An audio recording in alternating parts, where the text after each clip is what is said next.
Hello, ladies and gentlemen, and welcome to another GeekVerse episode. I think it's 557, something like that. More importantly, the Evil Dead Rise review. I am the titty sucker, Trash Snail. I'm joined by... Swallow your soul, Kirklin Patzer. I'm Adam Hercaster Domas. I'm the Two Souls Tillerfield. Yeah, so here we are. This is we covered all them the past few months or so, which is funny because thinking about, we talked about this with the 2013 one. It's literally 10 years since it's been for an Evil Dead movie. That one also came out in April, so it's maybe they'll keep that theme. Right now, the producers say, "Oh, maybe it won't be 10 years since the next one." I hope not. You know, let's get some more stuff going, especially. Who knows how it's do financially, but it's looking pretty well. But yeah, if you're interested, if this is your first time hearing this episode and go, "Oh, hey, what do you guys think about the Evil Dead stuff?" Well, luckily, two things. One, the next newscast, we're going to do a ranking segment. So we'll do, I'm not sure what we'll do. Maybe we'll throw some couple scenes in there. The movies, of course, there's 5. So we'll do a little mini rankings of the Evil Dead like we do at the end of all our retrospectives. And then we did a retrospective. What is that? That's as we go through each and every film of a franchise. And we do some trivia, but also sometimes it's our first time watching it. Sometimes we haven't watched it in a long time, so we did all 4. You can go back if you want, and we'll probably refer to it a few times in our thoughts here, but if you want in-depth conversations, reviews, thoughts, all on the feeds right now, whether it's the main feed or you can just go to the GV review feed and it's all there. Yeah, and check out, we got a lot of other good stuff going on there. I'm sure we're some place they can find the good stuff, you know? Well, luckily with your internet connection, you can find us in the search bar. GeekVerse.ca is our home base. GeekVerseCast is our Twitter, and GeekVerse is our Facebook.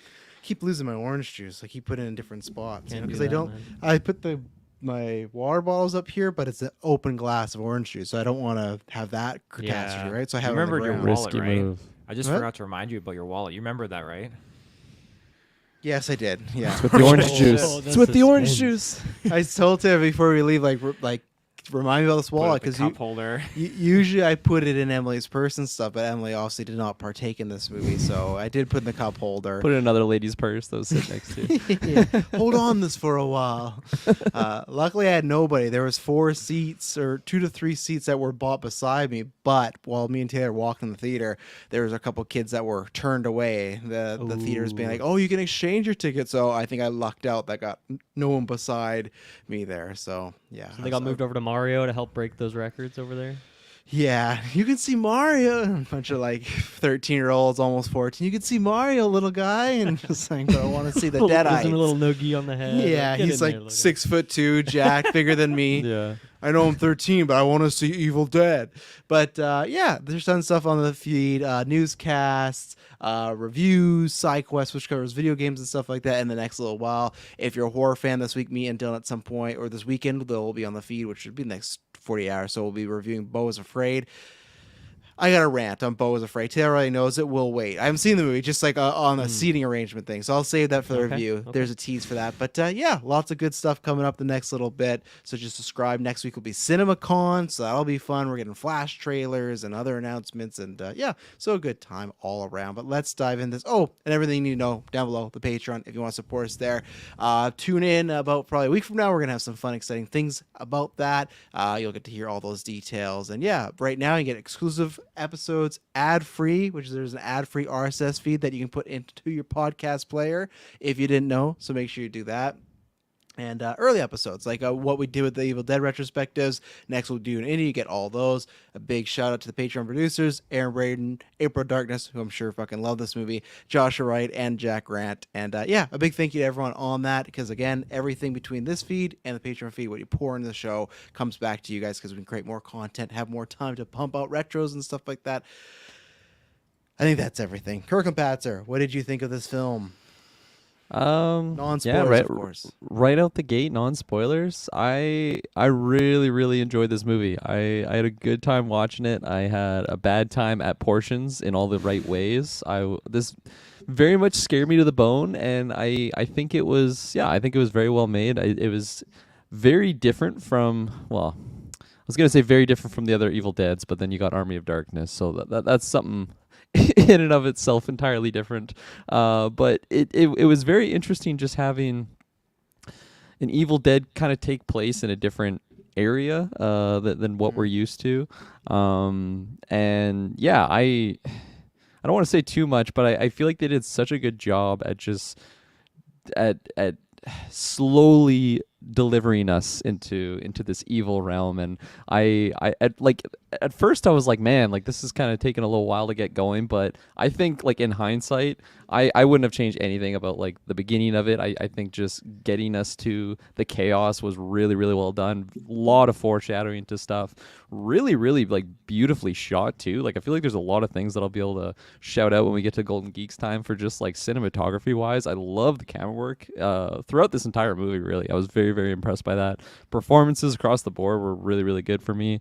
Yeah, the main antagonists, like the mom, absolutely terrifying. I was terrified of her from the trailers, and she very much delivered.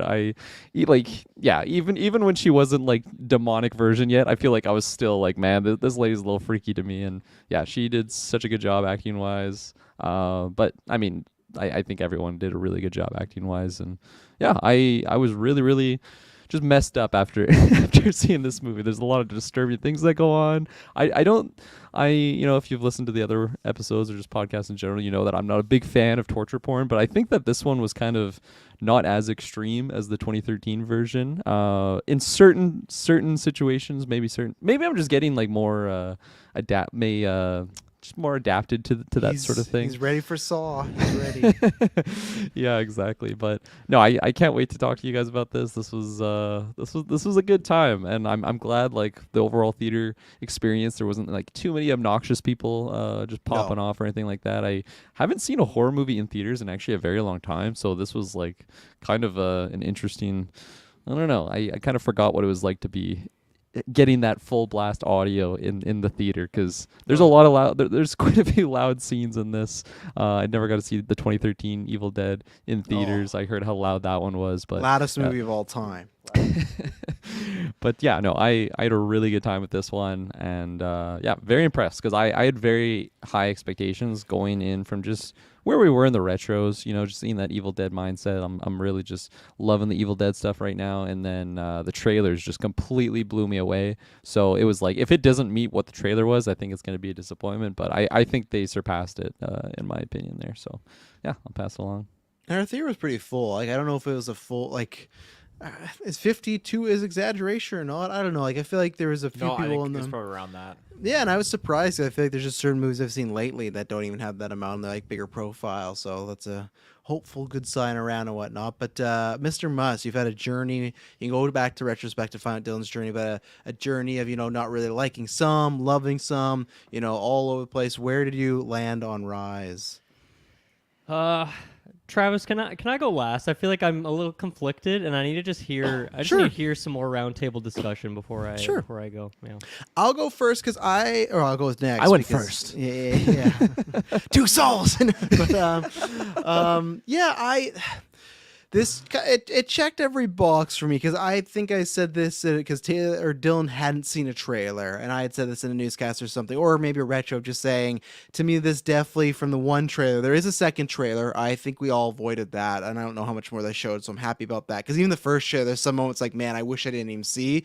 It's great because the first trailer I think had some moments that like really I think sell a GA audience. Like, fuck, I gotta see this movie just because like some great imagery. And again, I'll have to find her name because I don't know the actress and whatnot, but luckily Evil Dead's always good with his casting. But just like Jane Levy with Mia, the person they got for the mom, even before the mom, like I think she does a great job as a caring character. But man, a shout out to her, because it's just like, again, like the weight these actresses have to carry to make this work and not feel cheesy to me. And again, just like Jane Levy has like unique features, so it just really works. So cast for the most part was great. I'm very interested of how they got away with a lot with that little girl, because I just feel like there's things that they do with this child that I thought there's absolutely no way. Alyssa Sutherland. So I hope to see, unlike Jane Levy, I hope to see Alyssa Sutherland and a bunch of stuff, and some other people too, even her sister. But yeah, to me, I'm a massive fan of Evil Dead 2013, and this definitely felt like we've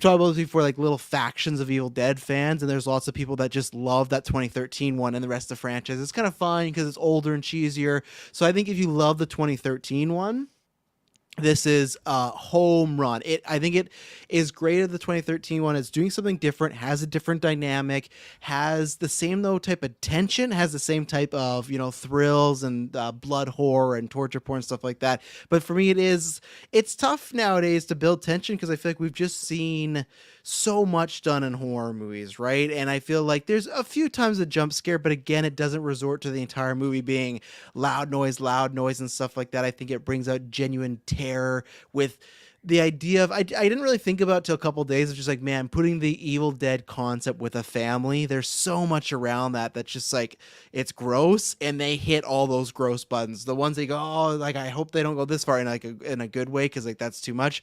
They go there. So yeah, I think this was fun with the different book. I like the new lore they gave this. I'll save that for spoilers, but I really like that. I liked the chapter kind of bookends that they got here. So yeah, no, this was I'll be excited to talk about in spoilers. I think there's a few moments where I was like, oh, was that too much? But then it almost felt like Sam Raimi's like Evil Dead 1, where I was like, okay, this is kind of in the family where you have a little cheesy moments, but on purpose, I feel. So yeah, I honestly don't have many negatives. I don't think anything that big. So this is definitely for me. It's this and John Wick. I'll have to have a sit down.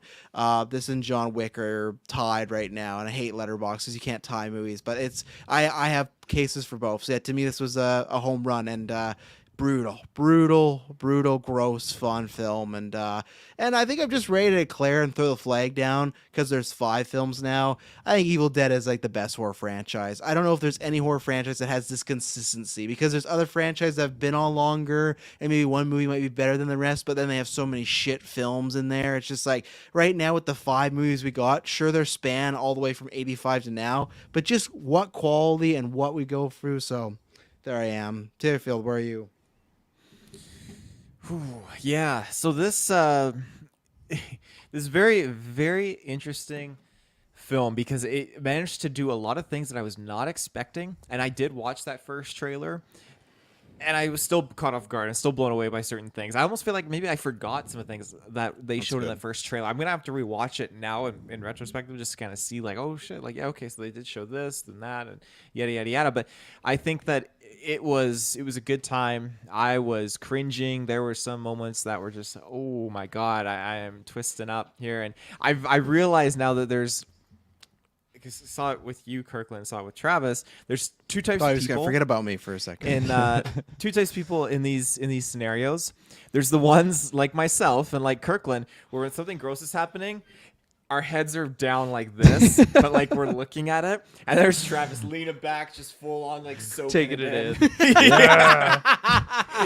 Yeah. Rock hard. No. Yeah. So I usually just laugh because I'm just like, look how outrageous this shit is going on the screen. Like the stuff they can get away with. So, well, that's just it. They did get away with some things that I was thinking, holy shit, like that seems to be like they're cutting it pretty close. I'm quite surprised, but all in all, I think that they touched upon some really, really interesting dynamics. I think you were right, Travis. Just you mentioned like the family thing. It's very, very cool how they kind of intertwine that into an Evil Dead story, and it just felt different. It felt fresh. Change of scenery, setting, everything like that. Really, really liked it. I can imagine that if you haven't seen the trailer before, and you go in, the first portion of this movie, you think you're getting one like classic cliche like Evil Dead kind of narrative, yeah, and then it totally transitions that, and I think that's such a great concept that they employed. So yeah, personally I think that they knocked it out of the park. all right. I would love to hear someone's perspective who went in completely blind like that and didn't realize that it takes place Kirkland's in the friend Gage, yeah. Shouts out to Gage. He didn't see any trailers, so and he's seen all of the Evil Deads, I believe. Probably like the original ones, not in a while, but yeah, he I was talking to him afterwards, and he was kind of surprised. He definitely thought it was going to be following the same pattern, I guess, of similar Evil Deads. Not too spoilery, that was shown in the trailers, but yeah. Okay, so I'm conflicted because I think there's a lot of things I'll say on a technical level, or even I think more near the end of the movie, it really dips into that Evil Deadness of it. For the most part, I didn't feel like it was doing that until more so the end. But I guess for me, where I didn't love this experience so much was to the opposite of Kirkland, I felt like the cinematography was kind of weak and the editing was kind of weak, and therefore the tension, the suspense of these horror sequences just really weren't working for me. Like, I feel like the only reactions I had in this movie were the things that were like very Saw-esque in terms of the gross torture porny things that are like really close up, camera of skin and gross stuff happening. Those are the things that got reactions out of me. But in terms of the actual horror stuff and those classic kind of horror things, didn't really work for me. And then, Evil Dead plays on the edge of comedy, and obviously Army of Darkness goes much closer to it. But I didn't find anything particularly funny. I think there's a couple attempts they made in here. But I don't think any of them got past like a 4 out of 10 in terms of how funny it was. So like, it's something, but it just didn't really work for me. There's elements of the dialogue that were kind of weak. I really just, I'm trying to think of what I really enjoyed about this, and there isn't anything. I feel like it got so close. It was just south of great on a lot of different categories, but didn't quite reach it for anyone. So I'm left in like this kind of middling element of the whole thing. So I'm excited to, break it down the spoilers with you guys, because I feel like I don't really know how I feel on this thing until we're at the end of this discussion, and then I'll hopefully have something a little more solidified. But right now, it's kind of like an amorphous blob of thoughts and nothing that I particularly loved yet. Do you feel like, because you said this when did the 2013 one, that there was like aspects of it and you would like pass it as a film, but it's not one you would return to? Do you feel like it's kind of in that realm of like, or do you think even, I know you don't do like grades, but do you think there's even a version of you that's like, oh, I could see myself failing this? Or is there enough to be like, oh, I give it at least like a thumbs up overall from and it's only an hour 36, which is, nice brisk little runtime, so they don't overstay their welcome. Yeah, I all those things that I mentioned, like, I don't think anything is egregiously bad. That the way that I feel like the first Evil Dead has many things that I'm just like, this sucks and this did not hold up for me. I don't feel like anything in here is quite on that quality, so I can't come out saying it's an awful movie. I guess it just, the buttons it was hitting did not quite work for me. And yeah, I don't know if I really feel like I need to rewatch this one. And to me, it was. I don't know, the more and more I think about it, the more there is like, okay, a lot of callbacks to other Evil Dead things, but for 90% of the movie, it didn't really feel very Evil Dead to me. And I also felt like it was just kind of long, and the pacing wasn't great. And honestly, that cabin sequence, I think the movie would have been better without that completely. I know it's like a fun thing, because that's where Evil Dead, it's where its home is, in the woods there in the cabin. But I think cutting out that 10 minutes and then like that little situation. Like, I don't think I needed that. I don't think it added anything to the overall movie.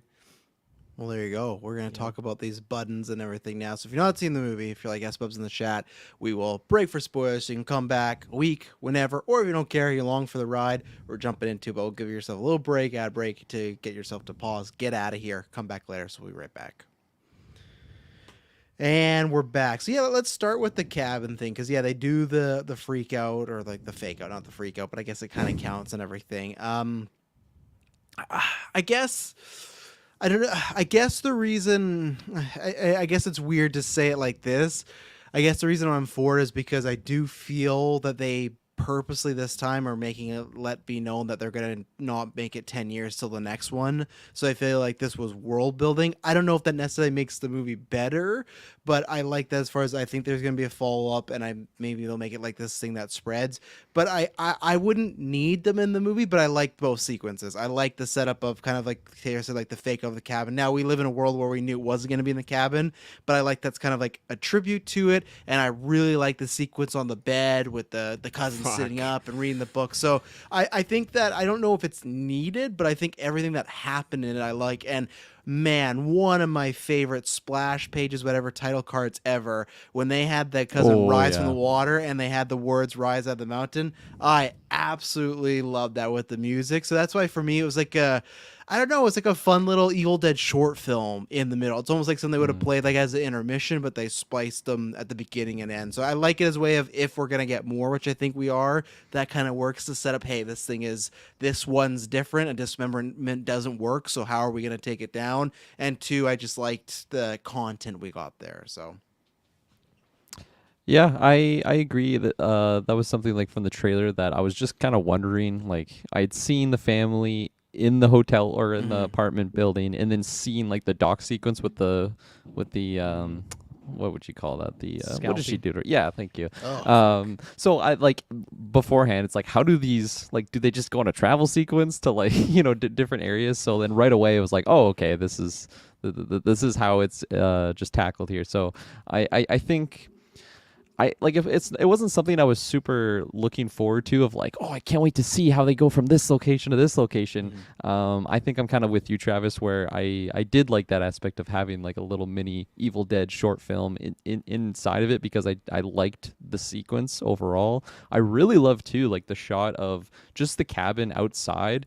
It looked like such an interesting like layout of terrain, because it was as if it's like at a bottom of like, I don't know, like in my mind it just looked like a grave or something, because like the hills go obnoxiously like high up. Like I feel like you can't even really see like the top of like the hills. For the audio listeners, I'm kind of making a U shape, and like the cabin is like, it's just a straight up A at this like bottom of this hill, and it just looked very very weird. And I think that's kind of what it was going, at least that's the way I took it. It was also interesting to have like this few of characters in an Evil Dead, because I just cabin setting, I'm so used to like 4 or 5. That's usually like who we have to play with, other than it's just being Ash maybe solo, and then he meets some other people later on. But just all those having people like no the showed, 3 of them. remember the cousins, like none of your friends showed up. They were Good smart for enough them. to show up. Yeah. Absolutely. Is that gonna be like a Final Destination situation where now in the next movie they're all destined to die?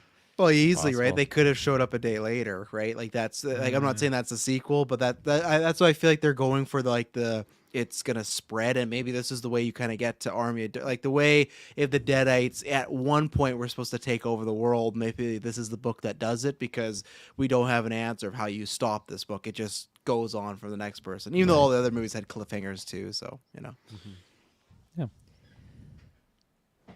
But you Go take ahead. it out, Dylan. Oh, I was gonna say.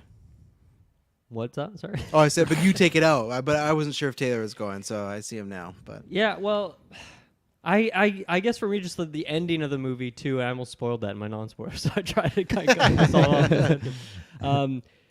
But I don't know. It just like, obviously you get like the one day earlier when we go to the hotel, so it's like there's gonna be some connection here, but it's like none of the stuff at the cabin was really that meaningful anyway, so it didn't feel like, oh, some huge plot twist and like they tied these threads together. It just felt like the most level 1 execution of that idea. So I guess that's why it's that pretty element, thin, yeah.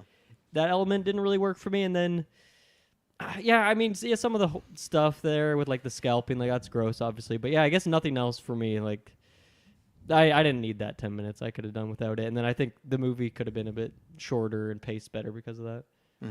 I wonder too how she drove. Like, I wonder how far this cabin was, because she had to drive after those things got her, right? It felt So like it's slightly just- a plot hole to me too. Yeah. Just like how long we've seen, how quickly it infects people. I But then- assume we're in the middle of a city, so I assume it takes a bit to get to this cabin, but maybe Yeah, it's only an hour away. But then the movie doesn't do this at all. But the way I just had Ken is there's one page in that book that's something like the festering like it like starts and it like because it would be kind of strange if like this Deadite's like she just gets there, her car's like all dinged up, and we're like, how'd you drive here? And she just like goes to bed immediately. And it's like, because she had to pick up her cousin, Yep. and she had to pick up her boyfriend and stuff like that. But again, I No, just the take it as- boyfriend. There were 2 cars in front of that cabin. right? Yeah, you're right. Okay, so But the yeah, cousin he's- could have been like, she could have been like, I'm not feeling good, and the cousin could have drove for all we know. I guess it's Yeah, true. headcanon, however you want to. Oh yeah, of course, and because it is just like a minor thing. I will say, because I'm gonna forget this. Taylor mentioned this, but I loved the opening credits. 1, the Deadites being the opening credits, because we never get that, and 2, I just like that was real. That was actually a drone, but still, it's like we've never gone that actually from an Evil Dead movie. It's so weird, like going through the credits from the Deadites' point of view. It's like, man, we've done this franchise for how long? Maybe they didn't Ash versus Evil Dead for like an episode, but for the movie, it's like this has been around for 40 years now. No credits have done it. Like, okay, that's where I feel like this movie had some things like, okay, that's clever. No one's pulled it off yet, but The budget for Sweet. that would have been too high for the original. oh yeah, Sam Raimi running everywhere through.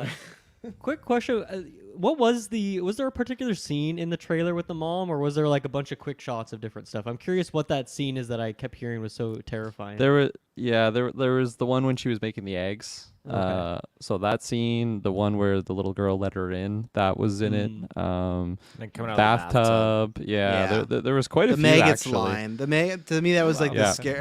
the scary line. Yeah, they kind of throw. I feel like they showed the transformation part, and they did show her at the peephole. But after that, they didn't show the kids turning, which was good. I think Yeah. there's like quick shots. If you were to trailer break it down, you could. And the whole, obviously, the big thing. So I feel like the last 25 to 20, like maybe even 30 minutes, they cut that there. But the opening, and they even in the trailer, you have like some of the cabin stuff Right. in there. But that's where, like Kirkland said at the time, you're like, how does this even fit at all and stuff? But yeah, so they kind of showed, they gave away that the mom's going to be the one affected and stuff. So And she was all over the posters too, so they were really True. like banking on the marketing of just her look, and that, I mean, it worked for me because I was looks like, I almost fucked. didn't want to see this movie because of that. Terrifying. yeah. Yeah, the whole intro with that cabin, I freaking loved it. To me, it's it reminds me of like you get Predator 2, where the camera's panning over the jungle, and you think, okay, we're gonna be going back to the jungle, with what we're familiar with, but then it pans up, you get the cityscape, and that's to me Hollywood. what felt like here. We got the cabin, something we're familiar with, and then it just cuts to skyrise. Or not to skyrise, but like day before, different setting, everything like that. And you are trying to figure out after watching the trailer how it connects. I was thinking like, okay, is this some kind of lineage thing? Is this some kind of like hereditary thing that's passed through here with this book now? Shit. Like, what's the connection going on? But wasn't the case. It was just the Necronomicon just kind of passing itself along here, and I thought it was well done. But yeah, it sets the tone for just that film, and that fucking the hair. Like, they do certain things in this film that I like because they touch on certain things, and they play around with certain things. Like, they might be moving their hands around, they might touch the specific thing, and you know that they're going to call back to that later. There's some obvious ones, like scissors being thrown under a table Yeah, and right stuff away. like that, It's but like, okay, that's coming back. they emphasize the cousin like twisting her hair very quickly, and you're thinking, fuck. And sure enough, yeah, the Deadite twists the hair and then just rips it off without any second to brace yourself. Fuck. And yeah, then the boyfriend's just a complete prick. And Yeah. I mean, like, there's these situations where you kind of just laugh because you're just in awe, where the Deadite grabs the drone and just fucking smacks her head and then falls into the water. You're like, what the fuck? The guy dives in there like, holy That's his shit. girlfriend, he has to It is save his her. girlfriend. And then Yeah. just head exploded and everything like that. Yeah, going. yeah, it just explodes. But overall, I think the intro was pretty dang good. I like that they kind of use that as a segue into the craziness, because after that point on, and it says, oh, day before, I'm really trying to figure out, like, okay, like, what happens? And I think how that earthquake, which we'll talk about, and how they introduced the book was really, really well done. I liked how mysterious that was, and it makes me wonder, and I have to headcanon it, if it was just a natural quake, or if it was the Necronomicon just breaking free and doing some demonic thing, because it was so perfectly like broke open right to where that book was, I guess you could say. Yeah. Yeah, true. I was gonna say I don't need like a MythBusters on this, but just because it's happened in a few movies, like, is that how it would work if someone were just to rip your hair, would your skull come out? Like, I always feel like your hair would just come, and I don't know if I need an answer to that, or like somebody to shoot me a link or something. But I always That braid, though, I think if it's in a braid like that, I think you're pulling off some flesh, because 'Cause I braids, think- that's like a rope. The thing is, too, once you get like a little bit of skin, I feel like the rest of it's gonna peel off, right? yeah. So I think it's possible. No hair Sucks. pulling and scraps on the street there, boys. No, but yeah. So then we transition. You get the title card, and you get into the rise, high rise, whatever. I will say I really like that. Even they made the rise, like the building, have that like there's some sort of greenery growing around it. It's kind of going in the dumps because it sounds like they're gonna knock it down and rebuild stuff. But I like that even they gave the building a look. It could have just been a building, but just even stuff like I said, having stuff growing around. And then we met Beth first. We'll get there, but yeah, we meet the family. We meet what the hell was her name? Ellie, of course. Her name was Ellie. And then with the kids and everything like that, you meet Beth, who's struggling with I don't know what time in a movie or a TV show does a character take a pregnancy test, and it's just gonna be like, I'm not pregnant. So we all you don't get that answer till like an hour in, but it's like, what? There's no way that's gonna pick up. But Kirkland, you mentioned something about how you felt it was slower, and I felt that too because right before we went in, me and Taylor looked. I was like, hour 36, like that's a lot of time, and that's where I was surprised too. At one point, I'm like, what are we gonna do? What ended up happening was just the last half an hour was just balls to walls the entire time. Like they just didn't let off the gas and stuff. But I agree with you that it was slower, and I was worried about, okay, am I just gonna see all the scares in the trailer and that's it? Like, is that gonna be the climactic? And luckily it wasn't. But at the same time, as someone that liked the characters, I think it was a good idea to do that, especially with a family when it's just a bunch of friends or even like Mia. Like that's an easy storyline of, hey, she's a recovering drug addict. Here we are, right? But you kind of, I think, have to see this family, their dynamic, the bond, and even the bond of the sisters. So in the moment, I felt it was slower, but then it paid off. And yeah, I think I like all the characters. I think I really like the actress that is Ellie and Beth, and I'm excited to see them. Ellie more so, but yeah, what do you guys think about the family setup, it being in the building? Obviously, we'll talk about the earthquake and stuff, but just the family in general. Pretty solid. You know, we're in an age of great kid actors, and I mean, I don't know, the teenagers probably could be like 18 or 20 for all I know in these days. But yeah, I thought everyone was good. I was surprised with like the youngest daughter, especially because she survives the longest, survives till the very end. First movie for that I could kid just too. say. Yeah. Yeah, that's Really? crazy. Oh, Yeah. yeah. That's crazy. Yeah. I feel like I've seen her before. She looks familiar, but I probably not. I don't know. Maybe a commercial or something. But yeah, Yeah, in the maybe credits a it said commercial. introducing whatever her name was. And again, I don't know how you get permission to do half the stuff they did with her. Like, I guess it's allowed, but it's just like when they did the elevator thing, I was Her like, parents must be huge Evil Dead fans. they must Yeah. be. Get her in there. And Get her this- more blood. This kid must be like super mature past her age because this is like I don't think Oh, I, yeah. the amount of stuff this kid actor had to do was fucking crazy. So No, yeah, putting her in that like in the elevator bath Yeah. with blood. Yeah. when I saw them, just like how are they doing this? How is this even? And not being like awoke, like, hey, what? Like, I'm not signing a petition. I know the parents would sign off stuff. But I'm just like, how? Like, even in the script when they pitched us to Warner Brothers, how did they not be like, yeah, I don't think you're gonna be able to do these things with this little girl, but they did them. I'll have to find out how old she was, but geez, crazy stuff. Big paycheck. Yeah, Nell Fisher is her name. there you go. Yeah, she was fantastic. I just doubling up on what I was saying, the non-spoiler that Travis was kind of bringing up again there is just the slowness of like the non-scary sequences. Like we had the cabin and then just kind of introducing these characters, playing field where we are. I got major like Continental vibes too from like the outside of the apartment building. But yeah, I think like in hindsight, I really liked us just taking our time and like with the foreshadowing. Yes, like some of it was very on the nose, whether it was like the what do they call it? Like the needle thing that you do for tattoos. What's the needle gun? Like that being showcased, like, hey, this is going to be used. I think that was actually in the trailers now that I'm thinking of it. But yeah, with the scissors and everything like that. But I had a fun time, at least just I don't know, picking those out and then just having those in the back of my mind to recall once we get back, just I don't know, in the more chaos of it all. So in hindsight, I definitely liked it a lot more.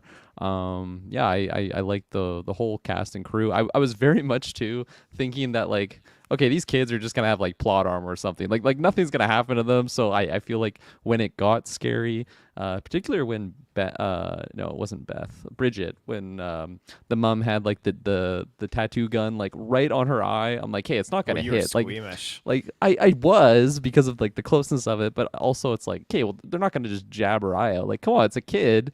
And then later on, we see that one kid just running down the hallway from the mom and just get like thrown across. I'm like, Fuck. okay, these kids are not safe. Nobody's safe here. I thought the little girl was gonna go earlier than she did because she didn't in the end, which I was very much happy with. But yeah, like for performances wise, I think they all did a phenomenal job of like just portraying a family that like actually cares about each other. I think there was some moments when I was maybe wanting the kids, maybe particularly the little girl, to be a lot more torn up when they were like losing like the family members. Like maybe when Danny just got like, or no, sorry, when Bridget got like possessed, it seemed like the kids didn't really like think of like, oh my god, Bridget's gone now, like Bridget's gone, like I feel like that would be a really big moment. But again, this is like all rules are out the window. Like they're literally possessed demons. Maybe it's easier to see them as like a villain, as an enemy, as opposed to like being a sibling that you just lost. Like they're dead now essentially, even though they're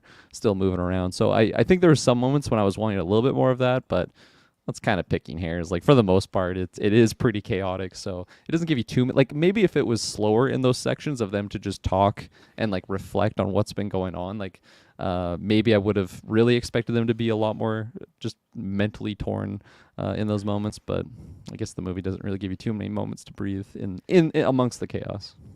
Yeah, I felt like there wasn't just a lot of.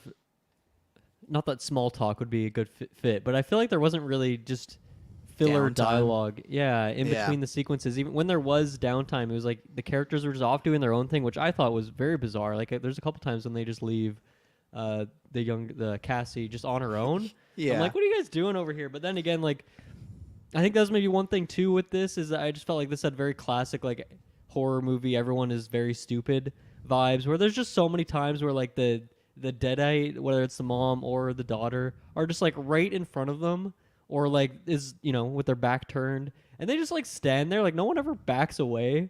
In this movie, it was something that like really stood out to me between them. With the kids, I like that everyone had like a little bit of personality thrown them, or like you get a little bit of information on like their hobbies or who they are. I felt like maybe the confusing part was Cassie. I felt like they were playing up like a bit of her dark side. She's like chopping off this doll's Yeah. head with scissors and stuff. And then she like puts it on a staff and whatnot. Like that never really seemed to come back. Like obviously the staff came back, went right through her sister's head. But I feel like that darkness of the character didn't really seem to come back at all. In fact, she seemed like very compassionate. And then I think maybe one critique I had too was with the brother and sister, like the very classic line that we've seen a million times when the sister's like, "It was that book, wasn't it? You did this." And then at some point she's like, "Oh no, I'm sorry, I didn't mean it." Whatever. Like, Jesus, I don't think we needed that kind of tier 1 level like cliche dialogue. But otherwise, I thought it was fine. Yeah, I can't. What the hell is her name there? Neil Fisher. She was born November Neil, 2000. Did you say? Isn't it? Or Thought it Nell? was Nell. Sorry, Okay. sorry. gonna She's say only Neil. 12 years old too. So it's pretty Nice. pretty steep there and stuff like that. But It's the age of yeah, those kids that were trying to get into the movie.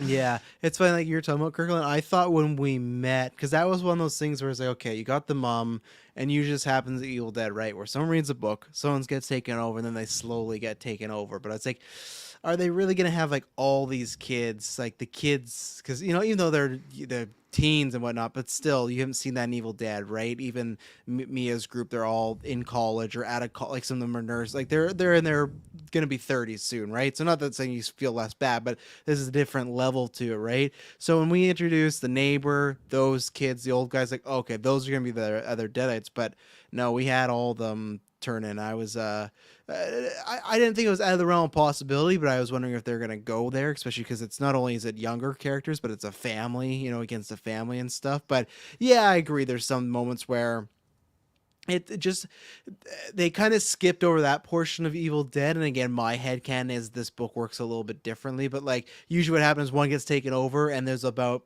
10 to 15 minutes of the characters discussing what's going on. They were discussing that in this, but it felt like they were discussing this while on the move, while they're fighting and stuff like that. And even times where and I was fine with it, but when Ellie's dead, it's just like she's on the ground. They just cut to she's dead. She's in the bed. They got the neighbors already over. It was like, oh, okay, we're moving really fast. And again, I don't know if adding scenes would make it better because like I like the snap neck pace, but I wouldn't say if someone won more and it was a problem, I'd say, okay, I understand. So, and just even just other stuff of when they cut to Bridget, she's tied up after she's dead, just other moments of losing things. And yeah, you got some moments of, I was mad the whole time, Beth's listening to these headphones with both ears in. It's like, you wouldn't have one headphone off, like, come on now. And why are they even in a different room? If you have a headphone on, they can't hear it. Just, like it, and yeah, well, but that was because if she gets possessed by listening to these words, she didn't want them there. That's why she put them separate with a knife so they could handle themselves. I guess. I would but want it's- eyes on her though. If she's doing that, like the second her eyes start fucking Yeah. tripping out, I'm slicing her throat. I don't care. On Beth, you're going. Yeah.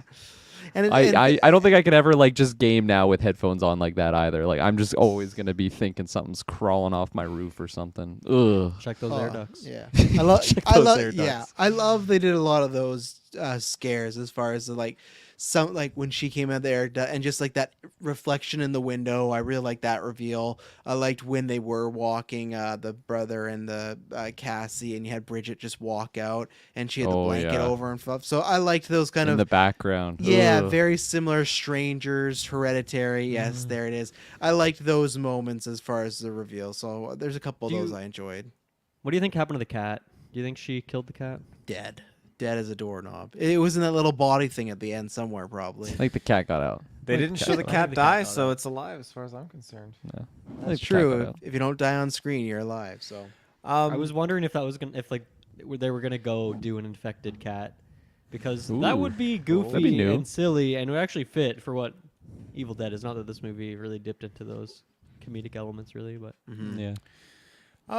I think the kids did absolutely incredible. I went in thinking, how is our main girl going to get all three kids out? I did not understand that. I was not expecting there to Spoiler. be anyone else in the apartment complex either. For some reason, just from the trailers, I guess, I just thought, okay, it's just going to be this family isolated in here, no one else. And so when I saw all these other people, I got excited. I thought, okay, cool, we're going to see all these other victims, all these other deaths.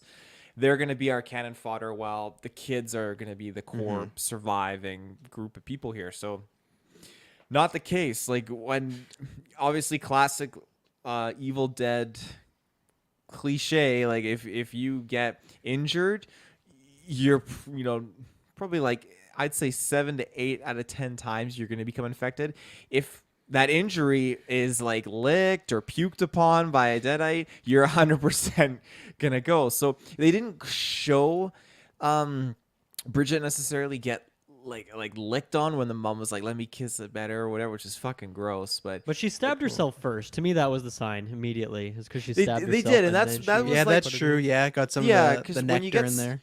when you get stabbed, for sure, that's definitely like the kicker. But I mean, even then, like the sister, the older sister, was stabbed in the hand and like cheese grated too, but she didn't turn from that. But again, like Yeah, but it's, Evil it's Dead's weird. no. Dylan's point was that like some of Ellie's blood was on the needle when she stabbed the daughter, or the piece of glass. I guess there might have been some blood, but I don't know if it was the tip was infected or the cheese grater. It wasn't like mixed in. Like that's the idea. When I did her think. blood get on the tattoo needle before? She stabbed hit in it her I must have head missed it. first? Yeah. Yeah, remember?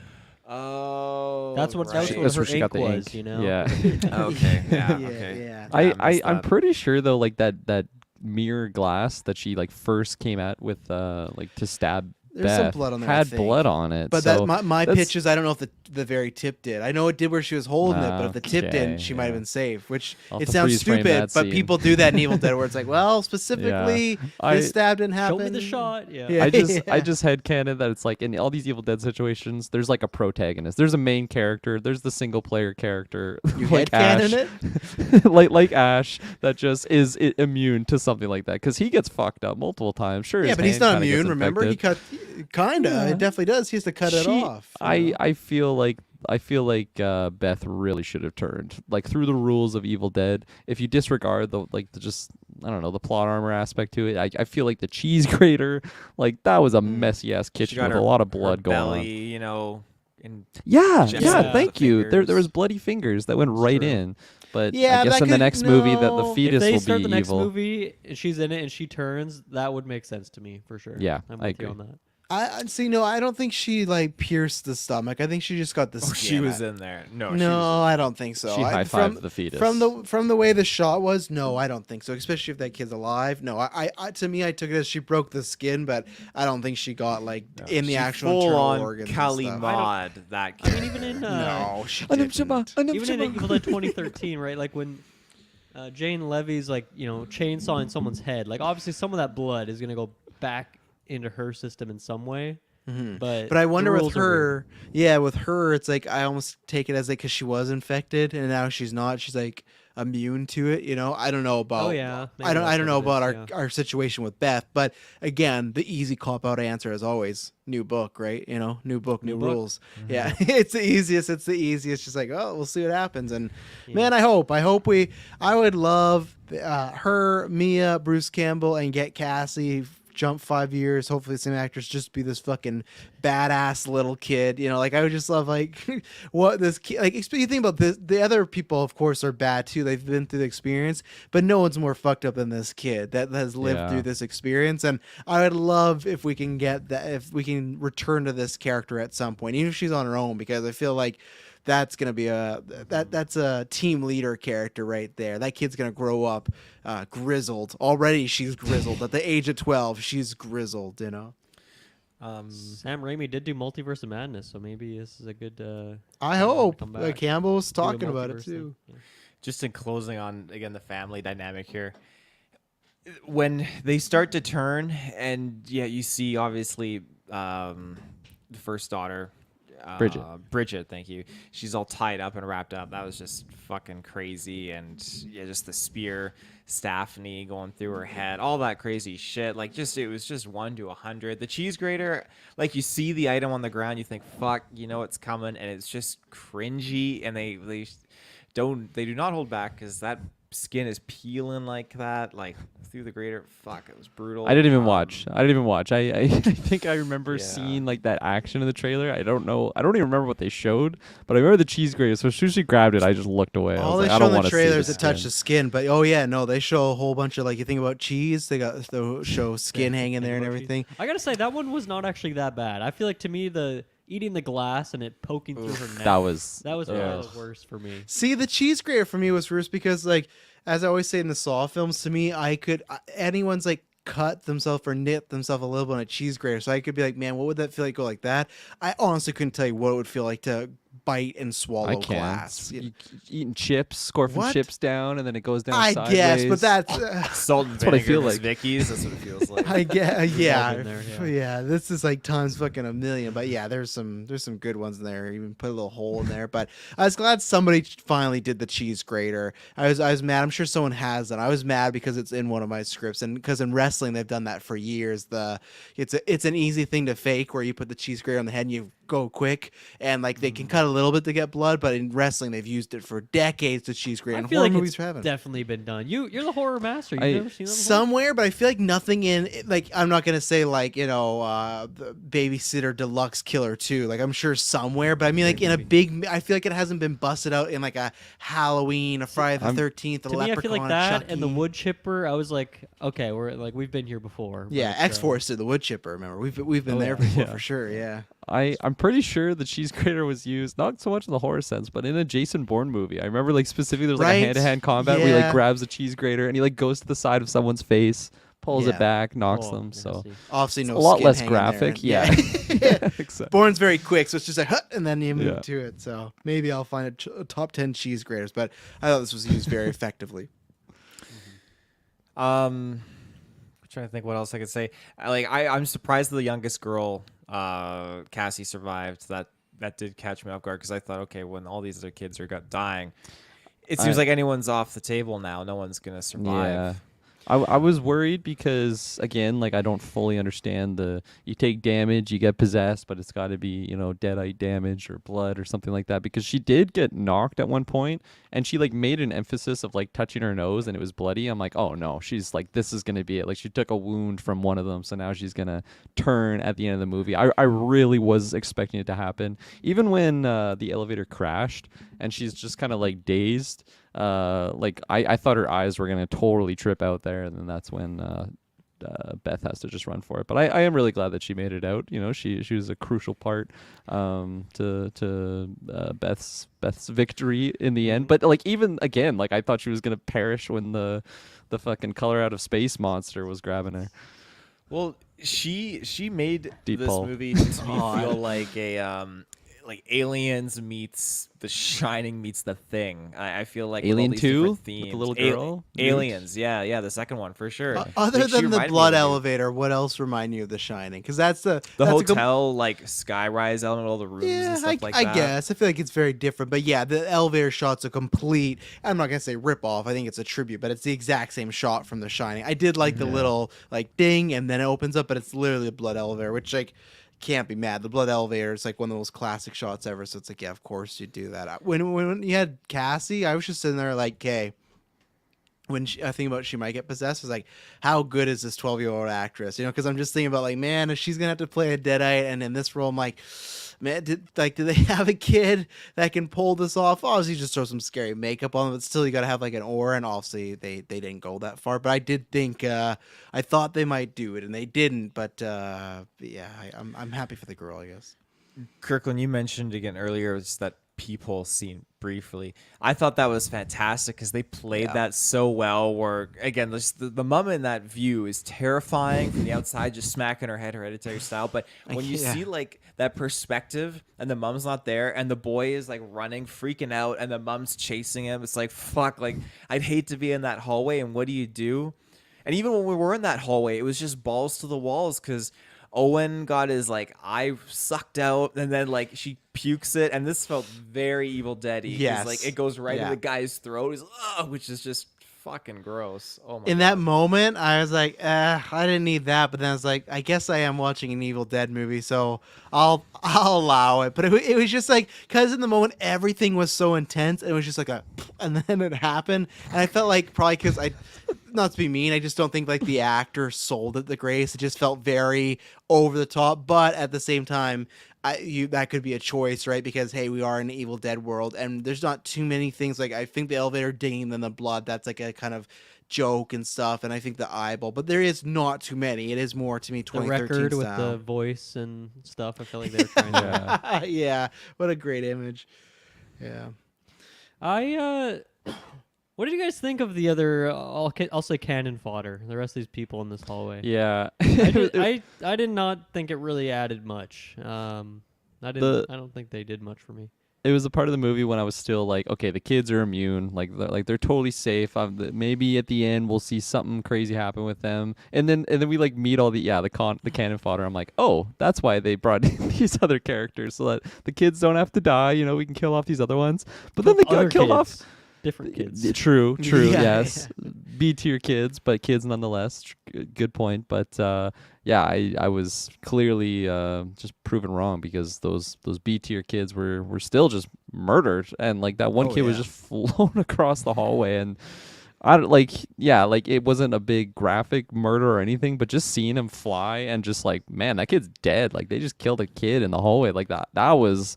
I feel like that one stuck with me more than I was kind of expecting for a kid that I saw for like 2 seconds up until this point. Like didn't even really hear him, or I guess he had like one line. But yeah, I was kind of shocked by that. But overall, the cannon fodder, I think they served a necessary role though, to just make it not feel like an abandoned apartment complex. Like I did like the situation that like when the kids were first missing, like when the earthquake was going on, it's like, oh wow, there's actually people that live here and like they are interacting with it. So I was kind of excited to see that play out, but they did all kind of just die like all at the same time. So we didn't get to spend too much time, I don't know, sitting around with them. Did anyone else for a brief moment feel like when the sister went to go get Owen because their main character, she was deadite and I guess dead at the time, but I thought Owen put her in his bed in his apartment, and I was like, why the fuck would he do this? That's super weird. Like a dead body. No, Yeah. I didn't think that. I think I didn't. I was just like, oh, okay, they're thinking she's dead, which wasn't a con. I just didn't know we were gonna jump to she's dead, because again, that's not really happened in an Evil Dead movie yet. That's always they're transforming and they're going. They've never just been like, oh, that character's dead now. Like it has when they get like hit in the head, but I mean, like for the first infected to just kind of flatline. I was like, okay, that's something new. But I don't care about the cannon fodder, other than I think what Kirkland said. The reason I liked them is because I think they served the purpose of one. I think they were red herring. I think they were put in there to think, oh, our main characters won't die because we have these characters. And two, for me, it's almost just worth it for that hallway shot, because because I think I love that the restraint to not show the murders, and I love when Cassie and Beth go out there and it's just bodies torn apart everywhere, and you're just hearing it, you're hearing the screams. So you don't know how they're killed, what was done, but just seeing the shotgun go off and then boom, and you see an arm go fly. I really did like the people shot because that's something that's unique. That's something you couldn't do in the other Evil Dead movies. So I think that I don't care about the characters, even though I think it was good to make that one. You said his name was Owen Taylor. I'm pretty sure it was Owen. Yeah. Yeah, I think that was smart to kind of make him, semi-religious, because that was a theme in here touching on Gabriel religion. was his Yeah, name. was it Gabriel? I'm sure we got Owen. Oh, I thought it okay. was Owen. Yeah. And not saying religion is a big theme. Like, I feel like, again, it's very similar to the 2013 one where we talked about how the first half an hour is like, hey, this is kind of a play on addiction, right? And same thing like this. The first half an hour is like, this is a play on religion and like something to do that. The scariest moment in this movie when Jesus comes crashing down. I was frightened. I was like, the Lord's in front of me. But then they just kind of drop that. So I like the miniature theme. So for me, that's why I don't care about the cannon fodder, but they worked for what the story needed, I think. I think that sequence to me is like a perfect encapsulation of why I'm so conflicted, because I didn't really like the peephole shot. I felt like I would have for a shot or two, but I felt like we had that sequence for a good like 25 minutes where the mom's just outside the door and you have all that stuff going on. So I didn't necessarily love the cinematography, and I didn't think it was very suspenseful because it was through like some weird filter. But what I did like is I actually think that's a really tasteful play on like an Evil Dead trope, which is that there's always, you lock the Deadite in the cellar, you lock the door in the very same way, you put weight on it, and then they're in there and they're heckling you, they're even singing, right? So I felt like her being out in the hallway was the exact same in that cellar, and that's why after the movie I was like, oh, that's why that sequence was so long, is they're trying to make it like one of those cellar sequences, and those usually are like a pretty long part of the movie where the characters are kind of in a bit of a reprieve, they can talk and figure out what's going on. Then the switch being that Bridget was also infected at that point, so then that all shit breaks loose. But I like that idea, a bit of an homage there, but I think the cinematography of it didn't necessarily work for me. Yeah, I like the shout out to the comparing it to the basement scene, because I didn't even think about that, but yeah, that does make a lot of sense, because she was technically trapped like in an area for a good portion of the movie. And like you said, like playing mind games. I mean, we saw that in just the 2013 one when the girlfriend character like is kind of like persuaded by Mia, like I'm okay now, even though like she's facing the darkness, like just downstairs. It's like, fucking idiot, do not go down there. But she did, and I criticize the adult's decision a lot more than this little girl that just wants her mom back.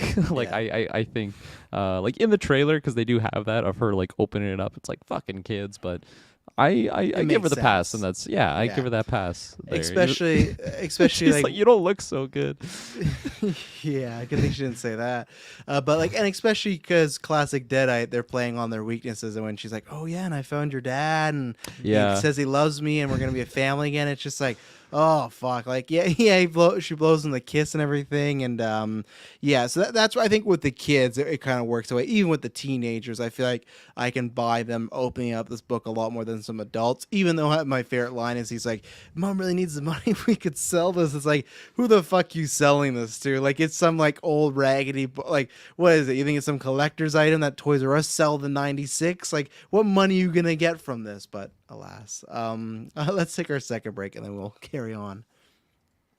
And we're back, but who knows? Maybe could have got some good money from it, but that again, just touched upon the hallway. When we go into the hallway scene, when they're trying to take the stairwell, I loved it because you just think like, okay, that these are prime Deadite specimens here, and when you get that one scene that again, this is.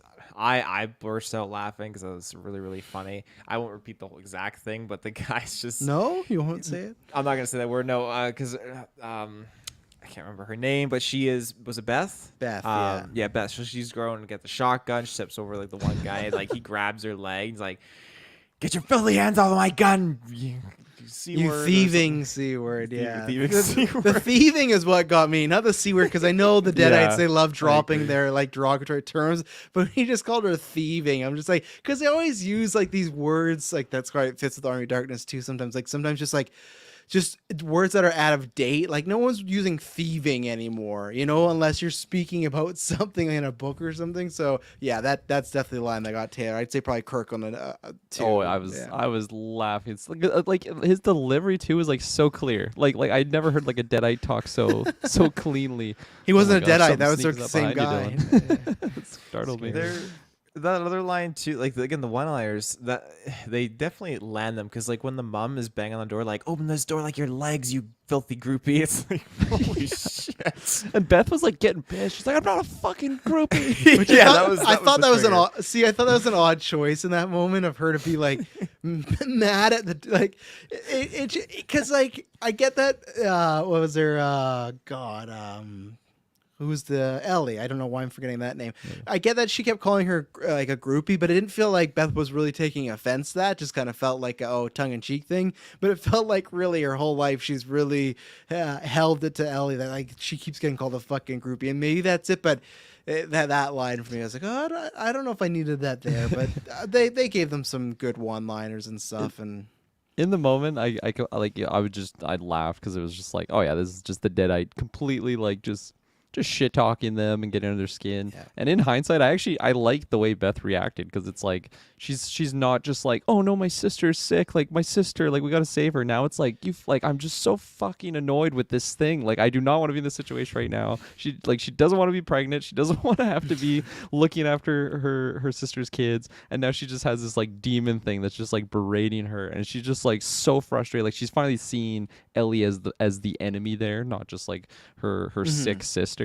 So in hindsight, I like the way that she reacted there, and it was like I thought it was going to be maybe like a big shift going forward. She still is a little bit not like kick-ass Beth at the end with the chainsaw. Like we still have some time to get there, but in hindsight, I like the way that was done. We do, but at the same time, I feel like they don't do. I guess I'd say the Evil Dead trope is I feel like they made her the least kind of holding on to Ellie, because you have like even Ash at the end when he's burying his girlfriend. It's like she'll be talking to him and he's still like like should I do this? But it feels like there is a shift with Beth. Like, okay, I just got to get these kids out of here, and fuck. Like I feel like she didn't get tricked many times by the am I don't hurt me, and I guess it's different with this one because I feel like they made the Ellie Deadite more grotesque than some of the other ones. I know Mia does look pretty bad, but Mia has that thing that sometimes when she turns back into like nice Mia form, right? This one never did that. It never turned, and that's why I like kind of, I know it's like a bad catchphrase, but I feel like that's why this book is like a little meaner or something, because she didn't turn back, because I was looking for at one point her head came up. I was like, oh, she's gonna look all nice. She still had her rod mouth side, she still had her red eyes. So it's just like that. I guess that almost helps too with the characters. You're less, other than Cassie, of course, who's 12-year-old, you're less willing to give it a chance because this thing still looks horrific and stuff like that. And I liked on the flip side Ellie's Deadite that they do the kind of chastising and saying lines like that, but I like that her game was more being motherly, like with the singing to the daughter, things like that, and lots of her insults were about being the mother. So I think that was good. You have a character that's a mother, make that the flip when she's trying to get to these kids, make them about being cared, the father, stuff like that, right? And stuff with Beth just felt like it was all offenses and stuff. So I like the choices they did with both of them, and I think for me probably Ellie is the scariest Deadite we've had so far. Mia's great, and I think that I like that on a different level, but it's just the look of this actress they have, just and I think it's that hair they gave her too on purpose. Like there's just the choices they made with her, it's just, man, this just pure nightmare fuel with the Ellie Deadite. Just I'm scared to go to bed way. tonight. Yeah, it's oh my god. The smile and everything. The smile and is the big particularly thing. Yeah. like when she's just like this, like like the peephole. Like that's just ingrained. She in has my such a memory now. big smile, this actress. So that's where I feel like it's different than the Mia Deadite, where the Mia Deadite for me was like much more gross and like very like you remember the licking of the leg and like cutting her tongue. Like to me that was almost like just being a torture porn-esque Deadite, where this one has torture porn, but this one to me was more about the fear and just that smile, man. It's brutal. I like her ability to turn on a dime too, in the sense where she's preaching to Cassie, like, don't let her hurt your mom, like she's turning don't take you. my And kids then, away like, from me. Cassie's like, you're not my mom. And what does she do? She turns to her sister. She's like, just you don't want to do this to my kids. Like, it's like, fuck. It just goes again to show that length of just sinisterism and in these demons. And that I thought you were gonna bring that up too. That's a scene I really like too. Is when they're in the elevator. One, I like anytime they're in the elevator. The elevator is always opening, closing. I just like that kind of whole full circle moment. That's how it started. But that scene when they get in the elevator, yeah, I love the blood elevator. But when all the Deadites are just looking up and screaming of like "Dead at dawn," dead, I'm like, oh my god! And then all of a sudden they just start digging into her, and they make this thing. Kirklin aptly mentioned. What is it? Color Out of Space. Yeah, definitely miles better than this. But that one thing I really liked in this movie, Miles really better than liked. this? Is that what you're saying? Or What? are you saying this Other way was better around. than- Other way okay. around. This was miles, but Just like had to this is put clarify. to shame. Yeah. What I did really like is kind of like a storytelling device. Is anytime we got introduced to a new demon, the book would flip to that page. Really like that touch. I thought that to me felt very Goosebumps-ish. So, but that creature they made at the end, again, talk about new things they haven't done. I thought it was Evil Dead enough in the world, like it felt like it fit, but it was completely new. And I love the way they shot it, where for a while you just would see like just the way you'd see like a counter and like hands on hands and stuff, but you could never fully see it till the very end. So that whole sequence, like third act, was top notch for me. Well done. Didn't they do that in the previous 2013 Evil Dead, where it may not have been filmed in the same context, but they highlight that the different stages leading up to the ultimate like goal for this demon, and then it cuts to the book and it shows like Yeah, but Yeah. I think that was just them cut. Like they would just show the page. I would like that physically as it was happening. It was like the wind was flipping it, and I like that when what's the brother's name? I can't remember, but like literally Danny, like as the sister's turning in the kitchen, it's like flipping, and he sees his book, and it's like, well, what the fuck is going on? Like, so I liked that kind of storytelling device. But maybe in 13 they did it. But I thought in 13 it was just the shots of it. But maybe I'm wrong. I'll have to watch it again. Yeah, that was a big surprise for me. Even though they foreshadow it when she's like first in the kitchen and she's like, I want to eat you all up and whatever. I forget what the line is exactly, but that should have been a clue for me right away that like, okay, at some point she's going to absorb these people somehow and make a super demon, but it yeah. didn't even cross my mind. But I like that they somewhat set it up earlier on there.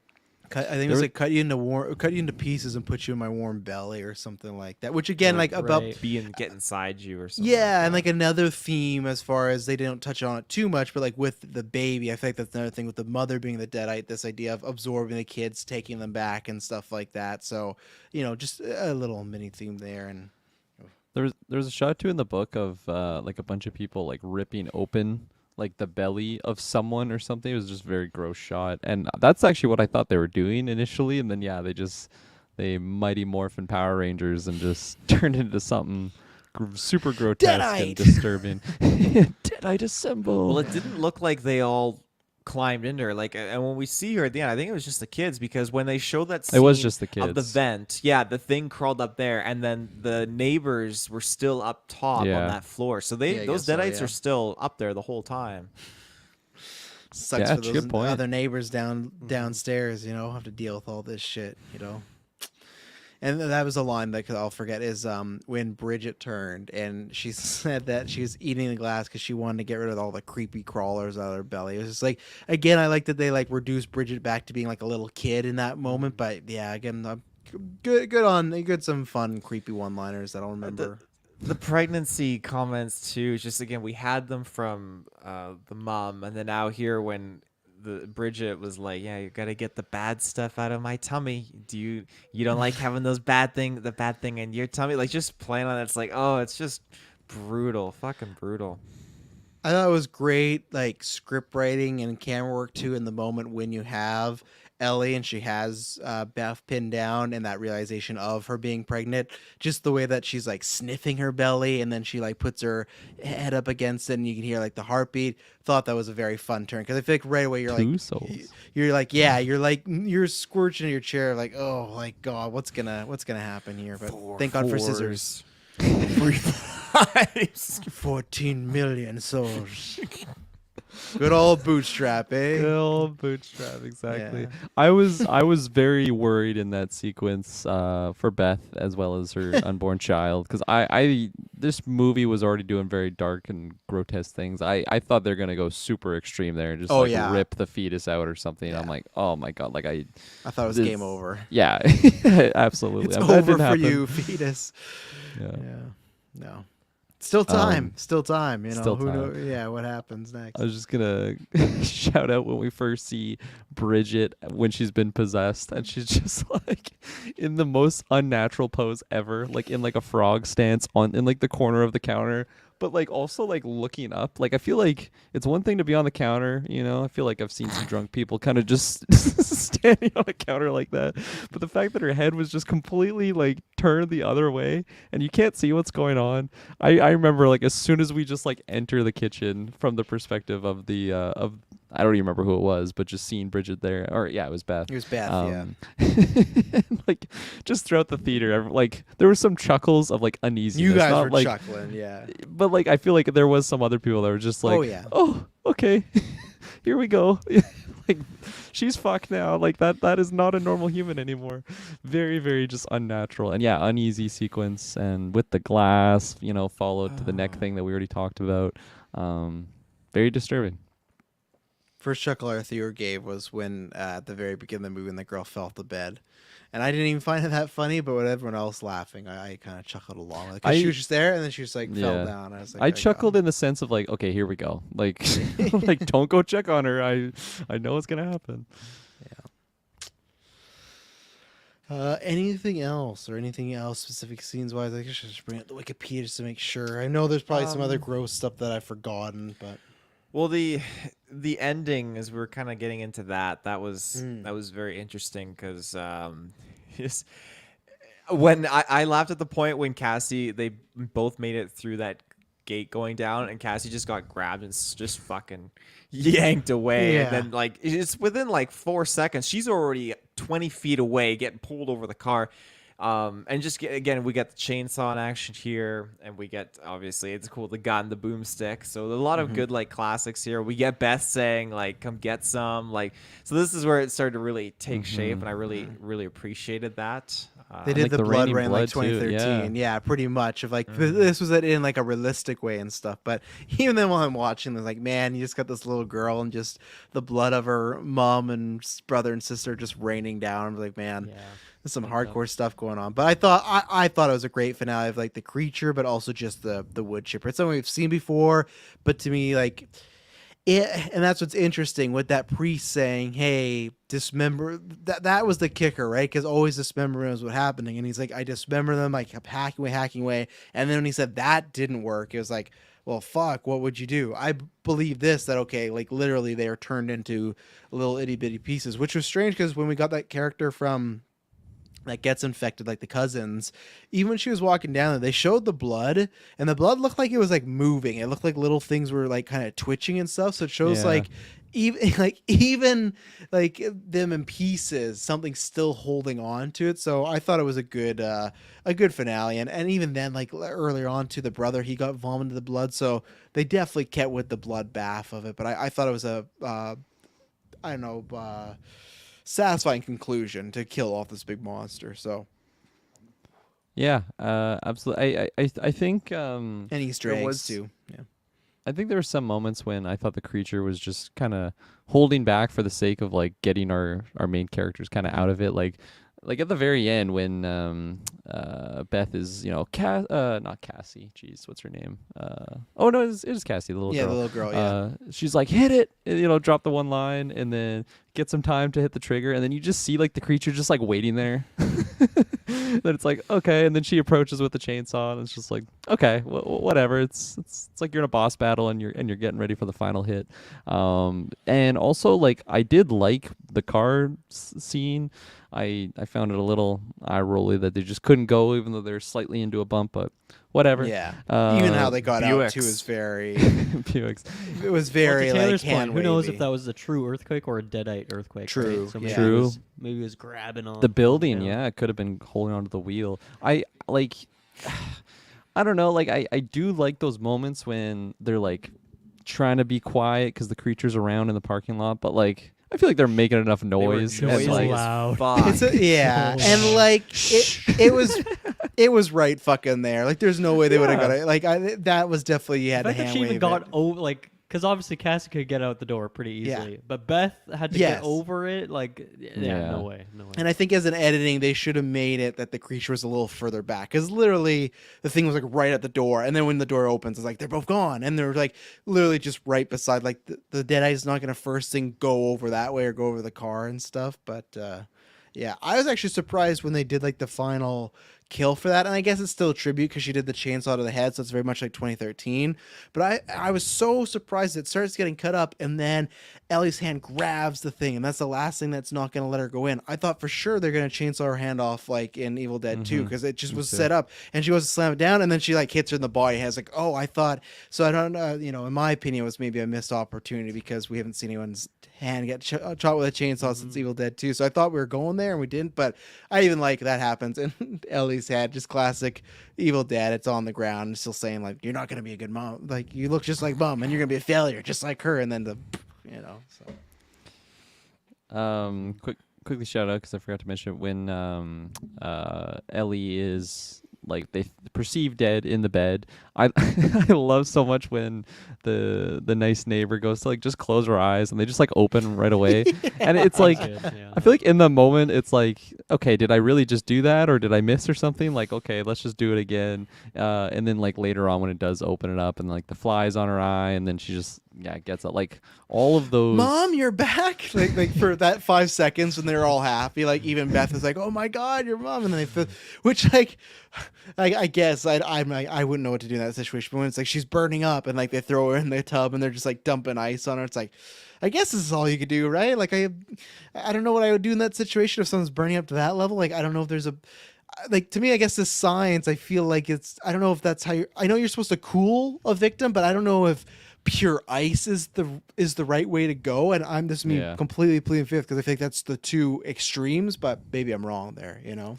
Yeah, I was thinking about that too, and even like in the cabin sequence when you know the asshole boyfriend or whatever like dives in the water after, it's like really like she just chopped her face off, she looked pretty possessed, you know, ripped the scalp off the cousin. You're gonna dive in there, but it's just like in that moment, like you're just so in shock, and like if it's actually a family member that you like really love and care about, it's like yeah, you probably would do everything that you could to try and save it, even if they look absolutely deadite. I would probably be one of the first victims to go in that sequence, honestly. I've seen enough movies. I'm just gonna throw out the little life buoy, you know, like grab this, Grab it. Yeah. I'll pull you back in, but I'm not going in there and stuff like that, you know. Meanwhile, Bootstrap's going to the bottom of the lake. Yeah, 14 million souls. The two things that I wanted to mention because I don't want to forget them is one, I did again. I feel like the director writers are doing something that didn't fully dive into religion, but I really like the idea of this pastor finding the book and bringing it to the church. I love the recordings, and I don't know for sure. I swear at one point there's a guy that says it's called the Book of the Dead. What do you think's gonna happen? That guy sound like The guy Bruce did Campbell's say that. voice. Yeah, He and legit I said that. yeah. So like it sounded like Campbell to me. So we'll see. But because to me, that's what I do love about the Evil Dead franchise is he's like, oh, I want to use this for us. And my thought is like, this seems so stupid. Then you literally have someone in the tape being like, it's called the Book of the Dead. Like, why would we do this? And again, it is kind of funny where this priest, and like I said, I like this, is he's going to use it for the church, use it for good, and he has these 5 recordings. Of course, the last one is well, don't do this and don't do this. Really, you should probably just discard the other 4 and keep this one. Clearly, the priest doesn't know, even if you read this on speaker, it's going to like create a curse, right? But I really liked that because we haven't, like what the first backstory, the first book we got was okay, that was like scientists or like whatever researchers. The second book with Mia, we don't really know. It just almost seems more like witchcraft, like because we got that flashback of back in the day, so it seems like something like that. So you kind of have like an explorer, witchcraft, and now religion, and I feel like that worked really well. I don't know how it did with the bank vault and everything, and also just because I don't want to forget it, I did really like Ellie's turn. I thought for sure they were going to do the elevator stuff going up into private areas because they set her up for it, but I thought it was happening. But no, I love that the drawing, and they put in that exact pose, the image, and just stuff, the earring being ripped out. So I liked the turning, and I liked the religious aspects of it, you know.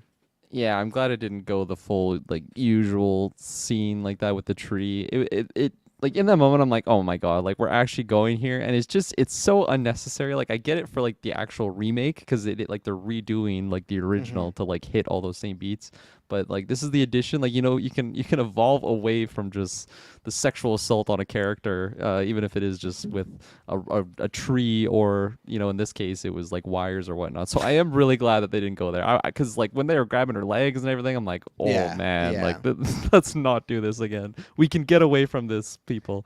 So yeah, I'm This- glad. this I'm glad book's they Leave not that in into that. 1980. Yeah. yeah, Yeah. exactly. They gave their credit in the 2013 one, and leave it there. Yeah. Speaking upon the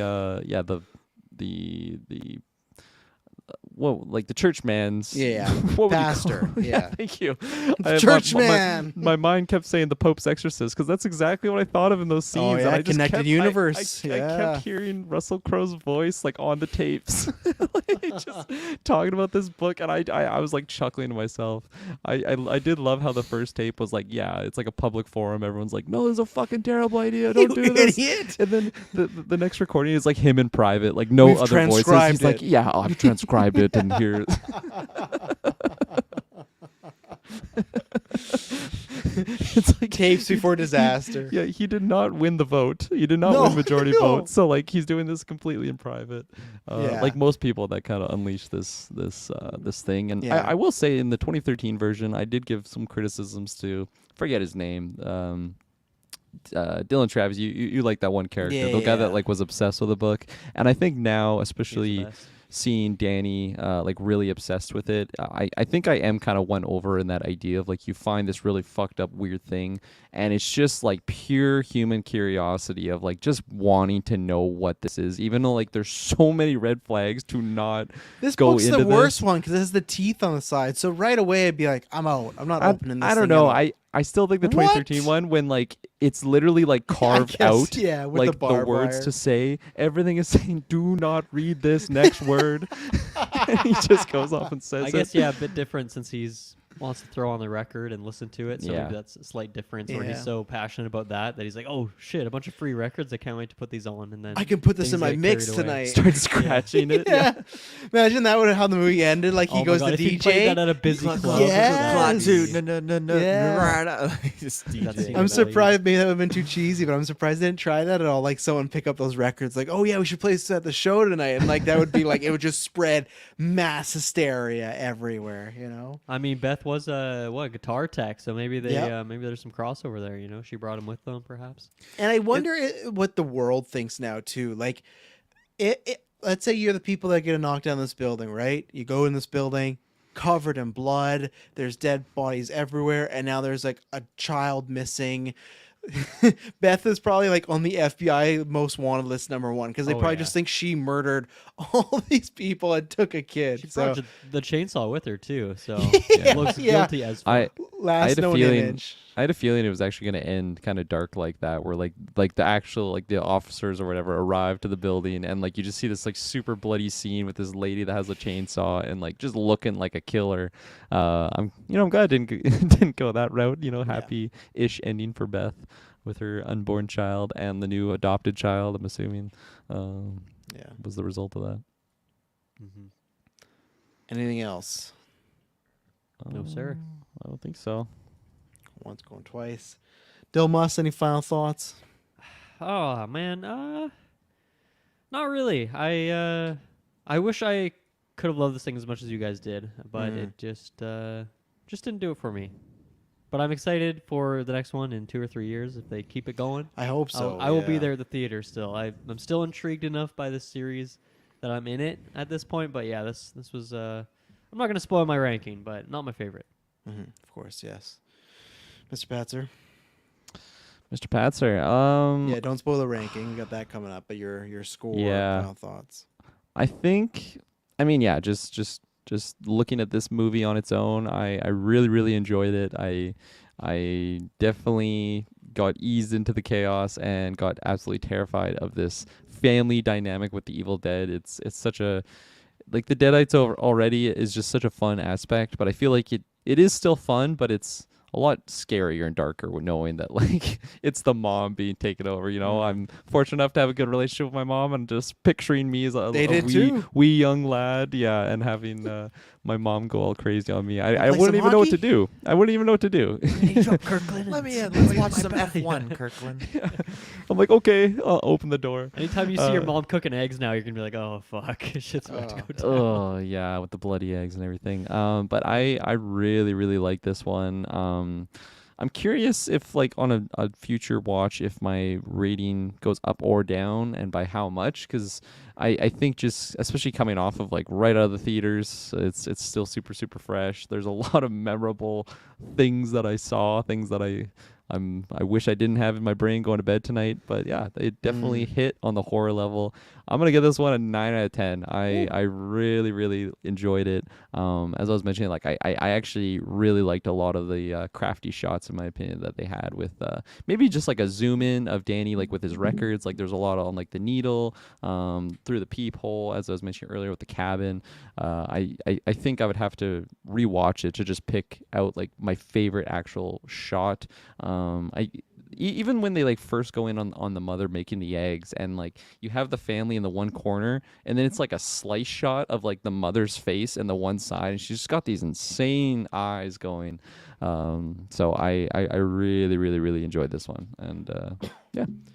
Yeah, they did a lot of those shots. I'm very torn on that because the way they do that is because lots of time as we've been doing filming, you know, you can only like, have one thing in the focus. So lots of times it Yeah. would have been like the mom's face and the kids, and then one of them has to be out of focus. But what they do is they take two shots, and they're That's what I and- kind of assumed yeah, it was. because you can look in the middle. The middle's Yeah. very out of focus, and then the two are like that. So maybe there's a way to double do it. Like I'm sure with these high tech cameras, they probably have some that do them automatically now. But for a while, that was like, and I can't remember who started it. And not that it's a bad thing, but I feel like someone did it, and now I keep seeing it everywhere. It's like when Birdman did the continuous shot, and now everyone loves this idea of like, well, both things can be in focus. We just got to have the middle be a little frayed. And with the mom and the family, I like that. There's just certain times where I think they did it too much for me, but it kind of fit as like that's the style for this movie then, right? So yeah, final thoughts. I don't have much more to say than my opening. Like I said, I'm just excited again. Also, we just did the retro, but I'm excited at some point again to watch all these back to back. As I said, this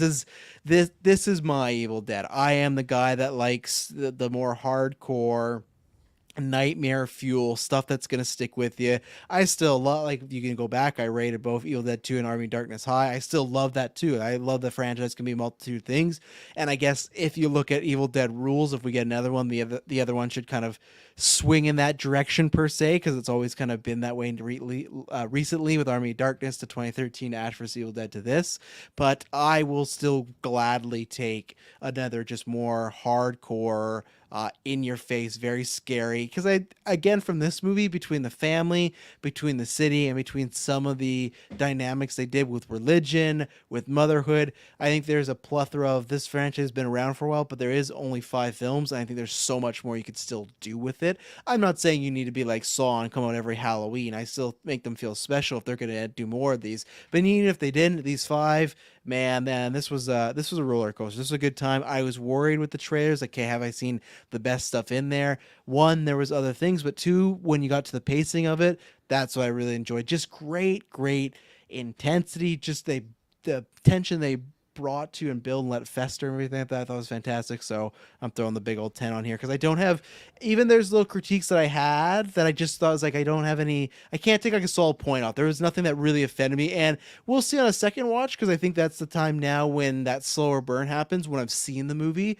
How is that going to happen? Because I feel like 2013, that does not have a slow build. It's literally that opening, me and her friends, hey, we're here for your jugs, and then right away she gets taken over and we're going for the most time, where this definitely kind of is almost more like Evil Dead 1, where it kind of lulls you into it for a little bit and stuff like that, where Evil Dead 2 and Darkness are again right away. So I'll be interested on a second watch, but yeah, like I said, this is the my Evil Dead type of jam. So yeah, a 10. And I don't know between, luckily I got a whole time, but as right now, John Wick and this, it's very tough for me to toss up as whatnot. So it'll be, I'm happy I loved the film so far again in this year because I've watched like Cocaine Bear this week, and I watched Sick and a lot of other 2023 movies. And man, these movies are not like they were last year. You know, they're not bringing the heat, but this one did. So, Mr. Field, end it off.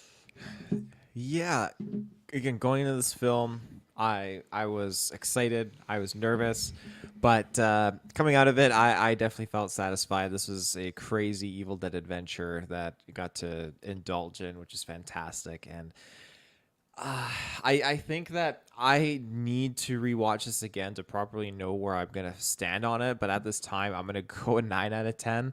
I'm not giving it like that perfect 10 out of 10 because like when What's your point off, Taylor?